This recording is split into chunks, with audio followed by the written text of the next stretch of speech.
दोस्तों, केंद्र सरकार वर्ष 2019 में एक बिल लेकर आई थी जिसमें सामान्य वर्ग के ऐसे लोगों को जो आर्थिक रूप से कमजोर हैं, नौकरियों में और शिक्षा आदि में 10% रिजर्वेशन की बात की गई थी।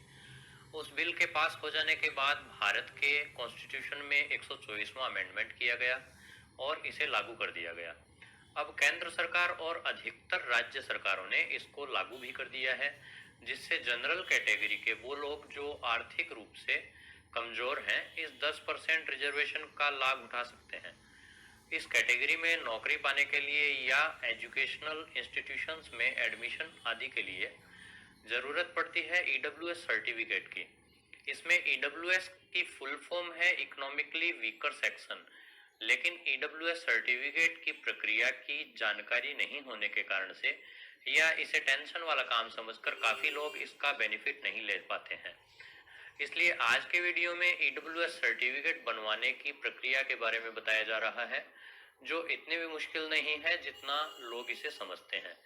वीडियो शुरू करें इसके पहले हमेशा की तरह आपसे रिक्वेस्ट है कि अगर आप चैनल पर नए हैं या आपने अभी तक चैनल को सब्सक्राइब नहीं किया है तो अभी कर लें और साथ ही बेल आइकॉन को भी दबा दें ताकि नए आने वाले वीडियोज की जानकारी आपको मिल सके। हमारे चैनल पर बहुत सारे लीगल जानकारियों के वीडियोज पोस्ट पहले से किए हुए हैं। आप अपने लीगल नॉलेज के लिए वो वीडियोज भी देख सकते हैं। अब सबसे पहले बात करते हैं कि ईडब्ल्यूएस सर्टिफिकेट क्या है और इसे बनाए जाने का पर्पज क्या है। बेसिकली ईडब्ल्यूएस सर्टिफिकेट राज्य सरकार के द्वारा जारी एक प्रमाण पत्र है जिसका यूज जनरल कैटेगरी के इकोनॉमिकली वीकर लोगों के द्वारा इस कैटेगरी के लिए रखे गए 10% रिजर्वेशन का लाभ लेने के लिए किया जा सकता है। या यूं कहें कि ईडब्ल्यूएस कैटेगरी में कोई भी फॉर्म भरने के लिए इस सर्टिफिकेट की जरूरत पड़ती है। पर्पज की बात करें तो एजुकेशन में 11th 12th diploma, graduation, post graduation, BEd, medical, pharmacy, nursing, engineering, polytechnic, LLB, ITI, इन सभी कोर्सेज के लिए 10% सीट्स ईडब्ल्यूएस कैटेगरी के लिए आरक्षित है और फीस में भी रियायत मिलती है। साथ ही गवर्नमेंट जॉब्स के लिए भी हर वैकेंसी में 10% नौकरियां ईडब्ल्यूएस के लिए रिजर्व होती हैं। अब बात करें कि इस सर्टिफिकेट को बनवाने के लिए कौन लोग एलिजिबल हैं, तो इसके लिए 4 मेजरमेंट्स रखे गए हैं। पहला, कैंडिडेट एससी, एसटी या ओबीसी कैटेगरी का नहीं होना चाहिए। दूसरा, कैंडिडेट और उसके परिवार की इनकम 8 लाख से कम होनी चाहिए। तीसरा, कैंडिडेट और उसके परिवार के पास 5 एकड़ से ज्यादा खेती की जमीन नहीं होनी चाहिए। और चौथा, कैंडिडेट और उसके परिवार के पास 1000 स्क्वायर फीट से ज्यादा का रेजिडेंशियल मकान या प्लॉट नहीं होना चाहिए। तब ऐसा कैंडिडेट ईडब्ल्यूएस सर्टिफिकेट के लिए एलिजिबल माना जाता है। हालांकि कुछ राज्यों में केवल परिवार की 8 लाख से कम इनकम को ही आधार माना जाकर सर्टिफिकेट जारी किया जाने लगा है और परिवार की संपत्ति के मापदंडों को हटा दिया गया है। फिर बात करें कि ईडब्ल्यूएस सर्टिफिकेट बनवाने के लिए क्या क्या डॉक्यूमेंट चाहिए, तो इसके लिए सबसे पहले आधार कार्ड की कॉपी अनिवार्य है। अगर पैन कार्ड बनवाया हुआ है तो पैन कार्ड की कॉपी भी लगाई जाएगी। इसके अलावा इनकम सर्टिफिकेट और पासपोर्ट साइज की 2 फोटो भी जरूरी है। साथ ही प्रॉपर्टी आदि की डिटेल्स के लिए राशन कार्ड, बैंक स्टेटमेंट, घर के कागजात और खेती की जमीन के कागजात की कॉपी भी लगाई जाती है। हालांकि प्रॉपर्टी की डिटेल्स के लिए एफिडेविट लगाया जाता है और पटवारी या लेखीपाल की रिपोर्ट भी लगाई जाती है। तो सबसे पहले आपको ये देखना है कि आप एलिजिबल हैं या नहीं। इसके बाद आपको जरूरी डॉक्यूमेंट्स इकट्ठा करने हैं और फिर बात आती है कि ईडब्ल्यूएस सर्टिफिकेट बनवाया कैसे जाएगा।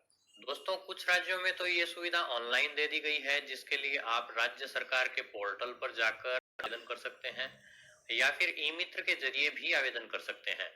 और अगर आपके राज्य में ऑनलाइन की सुविधा शुरू नहीं हुई है तो आपको इस काम के लिए तहसीलदार के ऑफिस जाकर एप्लीकेशन फॉर्म लेना होता है और फिर उस एप्लीकेशन फॉर्म को भर के सारे डॉक्यूमेंट्स के साथ तैयार करके जमा करवाना होता है। जो कैंडिडेट ईडब्ल्यूएस सर्टिफिकेट बनवाना चाहते हैं उनको अपनी और अपने परिवार की संपत्तियों का वेरिफिकेशन भी करवाना पड़ता है। यानी कि ये बताना पड़ता है कि उनके परिवार के पास 5 एकड़ से ज्यादा खेती की जमीन नहीं है और 1000 स्क्वायर फीट से ज्यादा का रिहायशी मकान या फिर प्लॉट नहीं है। इसके लिए पटवारी या लेखीपाल के पास जाकर रिपोर्ट तैयार करवानी होती है। दोस्तों, काफी लोग एक बार ईडब्ल्यूएस सर्टिफिकेट बनवा तो लेते हैं, लेकिन उसकी वैलिडिटी के बारे में पता नहीं होता, और जब वो कोई वैकेंसी या एडमिशन के लिए अप्लाई करने वाले होते हैं तब पता चलता है कि उनके ईडब्ल्यूएस सर्टिफिकेट की वैलिडिटी ही खत्म हो चुकी है। वास्तव में ईडब्ल्यूएस सर्टिफिकेट हमेशा के लिए जारी नहीं किया जाता, जैसे कि जाति प्रमाण पत्र बनाया जा सकता है। काफी जगह ईडब्ल्यूएस सर्टिफिकेट 1 साल के लिए, काफी जगह एक फाइनेंशियल ईयर के लिए, तो काफी जगह 6 महीनों के लिए भी बनाया जाता है। तो आप जिस स्थान पर भी ईडब्ल्यूएस सर्टिफिकेट बनवा रहे हैं उसकी वैलिडिटी के बारे में जरूर पता कर लें, क्योंकि इस सर्टिफिकेट को एक बार निश्चित टाइम के लिए रिन्यू करवाना पड़ता है। अब सवाल आता है कि सर्टिफिकेट को रिन्यू कैसे करवाया जाएगा। तो इसके लिए आपको वापस वही प्रक्रिया अपनानी पड़ेगी जो पहली बार सर्टिफिकेट बनवाने के लिए अपनानी पड़ी थी, यानी आपको फिर से एप्लीकेशन फॉर्म सारे डॉक्यूमेंट्स के साथ जमा करवाना पड़ेगा।